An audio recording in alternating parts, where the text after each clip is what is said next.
ഇനി ക്രിസ്തുമസ് ഈ അടുത്ത് വരാനിരിക്കുകയാണ്. ക്രിസ്തുമസിന്റെ ഐതിഹ്യം എന്താണ്?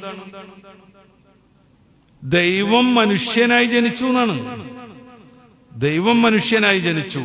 എല്ലാവരുടെയും ജന്മപാപം സ്വയം ഏറ്റെടുത്ത് കാൽവറി കുരിശിൽ മരണപ്പെടാൻ വേണ്ടി ദൈവം മനുഷ്യനായി ജനിച്ചു എന്നാണ്. അപ്പൊ യേശു ക്രിസ്തു എന്ന് പറഞ്ഞ ആള് ദൈവമാണെന്ന് അവർ പറയുന്നു. അത് എങ്ങനെ ദൈവമാവാന്നുള്ള ചർച്ചക്കൊന്നും ഈ വേദിയിൽ പ്രസക്തിയില്ല.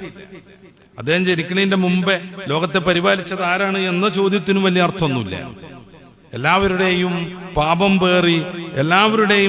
പേറി കാൽവറി കുരിശിൽ മരിക്കാനായിരുന്നു അദ്ദേഹം വന്നതെങ്കിൽ പിലാത്തോസിന്റെ പട്ടാളം പിടിച്ച് കുരിശിൽ തറക്കാൻ കൊണ്ടുപോകുമ്പോൾ കഠിനമായി അതിൽ നിന്ന് രക്ഷപ്പെടാൻ അദ്ദേഹം ശ്രമിച്ചത് എന്തിനാന്നുള്ള ചോദ്യത്തിനും പ്രത്യേകിച്ച് പ്രസക്തിയൊന്നുമില്ല.